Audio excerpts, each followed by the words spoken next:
यांनी त्याचा अर्थ समजून घ्यायला पाहिजे की ज्या पद्धतीनं कढीपत्ता टाकल्यानंतर सुवास येतो एखाद्या भाज्यांमध्ये किंवा पोह्यांमध्ये किंवा उपमामध्ये, तो कढीपत्ता हा सगळीकडे ऍडजस्ट होणारा कढीपत्ता असतो. आणि ती उपमा जर आम्हाला त्यांनी दिली असेल तर सोन्यावर पिवळं आहे. परंतु कढीपत्ता सारखा वापर यांनी भारतीय जनता पक्षाचा गेली अनेक वर्षे केला होता आणि स्वतःला मुख्यमंत्री होण्यासाठी त्यांनी काँग्रेस आणि राष्ट्रवादीला जवळ केलं, हिरवी शाल पांघरून घेतली.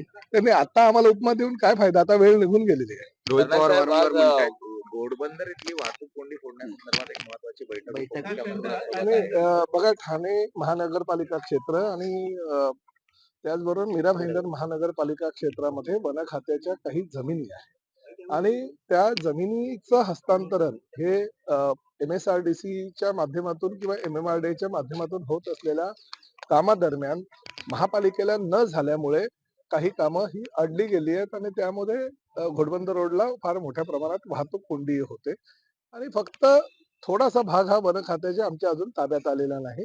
त्या संदर्भात आणि त्याचबरोबर घोडबंदर रोडवरील वाहतुकी संदर्भात तसंच आनंदनगर टोल नाक्यावर थोड्याफार प्रमाणात होत असलेली वाहतूक कोंडी, दहिसर टोल नाक्यावर मोठ्या प्रमाणात होत असलेली वाहतूक कोंडी ह्या सगळ्यांचा विचार करता केंद्र शासनानं आणि प्रामुख्यानं नितीनजी गडकरी यांनी केंद्रातील जे टोल नाके आहे नॅशनल हायवेचे त्या ठिकाणी एक वेगळी प्रणाली चालू केलेली आहे, जेणेकरून फास्टॅग सारखी ती प्रणाली आहे.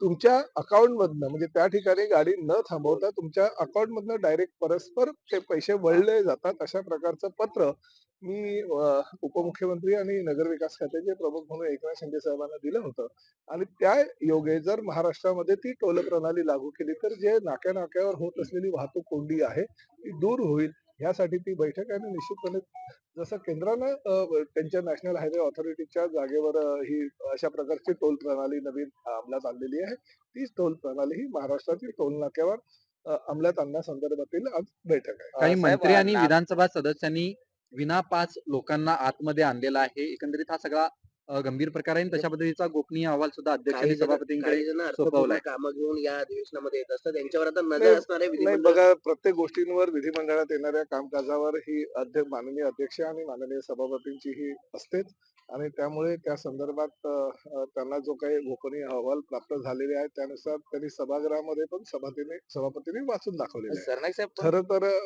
ह्या सभागृहाचं कामकाज करत असताना बाहेरील काही व्यक्ती सभागृहामध्ये येऊ नये, कारण जसं विधिमंडळाच्या मुंबईच्या अधिवेशनादरम्यान भांडणं झाली होती, ती भांडणं विकोपाला गेली होती, तशा प्रकारची काही भांडणं ह्या ठिकाणी होऊ नये यासाठी हा निर्णय सभापतींनी आणि अध्यक्षांना घेतलेला आहे. तो सगळ्या सदस्यांवर बंधनकारक असतो. सदस्यांसंदर्भात सभापतींनी काल सभागृहात बोलून देखील सदस्य असतील किंवा मंत्री महोदय असतील हे स्वतःच विनापास अनेकांना घेऊन येत असल्याचं ते चुकीचं आहे. ह्या सभागृहाच्या प्रांगणामध्ये येत असताना सभापतींनी आणि अध्यक्षांनी दिलेल्या निर्देशाचं पालन सर्व मंत्री काय मुख्यमंत्र्यांसह सर्वांनी केलं पाहिजे असा प्रकार आहे. आदित्य ठाकरे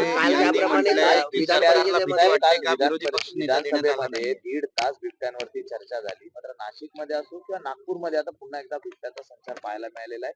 त्यांना बिबट्याकडनं हल्ले झाल्याच्या घटना देखील समोर आलेल्या आहेत. काल झालेल्या लक्षवेधीवर उत्तर देताना वनमंत्री गणेश नाईकांनी पूरक असं उत्तर दिलेलं आहे आणि त्या माध्यमातून ते उपाययोजना करतायत. नसबंदीची प्रक्रिया ही चालू आहे आणि अशा प्राणघातक हल्ले जर बिबट्याने मानव जातीवर केला तर त्यावर कडक उपाययोजना करण्याचे सुद्धा निर्देश त्यांनी दिलेले आहेत. त्यामुळे निश्चितपणे लवकरात लवकर त्यावर तोडगा निघेल असं मला तरी वाटतं. सर, विधान परिषदेमध्ये काल मोठा राडा झालेला पाहायला मिळाला. अनिल परब यांनी उदय सामंतांना भाडोत्री मंत्री असा उल्लेख केलेला आहे. पटलावरून जरी शब्द अनिल परब हे ह्या सभागृहातील ज्येष्ठ सदस्य आहेत, ते उभाटाचे मोठे नेते आहेत. त्यांनी तरी सभागृहामध्ये चर्चा करत असताना अशा प्रकारचं वक्तव्य करता कामा नये आणि शेवटी आज तुम्ही भाडोत्री म्हणतात हो, पण त्यांच्याच बरोबर गेल्या अनेक वर्ष तुम्ही मांडीला मांडी लावून कामं करत होतात ते आणि तुम्ही एकत्रितपणे सभागृहामध्ये उत्तर देत होता. त्यामुळे आता कोण भाडोत्री आणि कोण घरचा आणि कोण मालक यावर चर्चा न केलेली बरी. सर, आमदार कृष्णा खोपडे यांना पुन्हा एकदा धमकी आलेली आहे.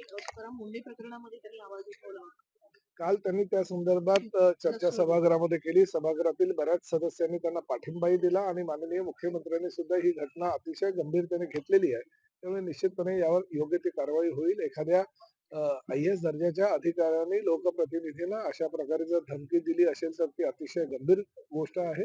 त्या विषयावर नक्कीच मुख्यमंत्र्यांनी लक्ष घातलेलं आहे आणि योग्य तो निर्णय ह्याच अधिवेशनाच्या दरम्यान केला जाईल असं मला वाटतं. उद्धव ठाकरे म्हणतायत की सरकारला कुणाची भीती वाटते, विरोधी पक्षनेता का दिला जात नाही, सरकार अहो, घाबरतं का? उद्धव ठाकरेंना नागपूरला यायला कोणाची भीती वाटते ते मला सांगा ना. त्यांनी पूर्ण अधिवेशन काळामध्ये नागपूरला यायला पाहिजे. जसे विधान परिषदेचे बाकी सदस्य हे सभागृहामध्ये बसतात, चर्चेमध्ये सहभागी होतात, भाग घेतात आणि त्यावर सरकारकडनं उत्तरं सुद्धा घेतात. तशाच पद्धतीचं उत्तर हे मातोश्रीवर बसून जर पत्रकार परिषदेच्या माध्यमातून त्यांना अपेक्षित होतं असेल तर ते कसं मिळेल? त्यांनी सभागृहाच्या कामकाजामध्ये सहभागी व्हायला पाहिजे. शेतकऱ्यांचे प्रश्न, कष्टकऱ्यांचे प्रश्न, महिलांचे प्रश्न, ह्या जनता जनार्दनांचे जे प्रश्न आहेत ते सोडवण्यासाठी सभागृह हा एकमेव उपाय आहे. तो मातोश्रीवर बसून जर पत्रकार परिषद घेऊन सरकारला ह्याला घाबरतं, त्याला घाबरतं अशा जर वल्गना करत असेल, तर लोकं सुद्धा समजूतदार आहे. लोकांना सुद्धा कल्पना आहे. म्हणून लोकांनी विधानसभेमध्ये एवढं बहुमत आता दिलेलं आहे. आम्हाला बहुमत दिल्यावर ते पाशवी बहुमत म्हणतात.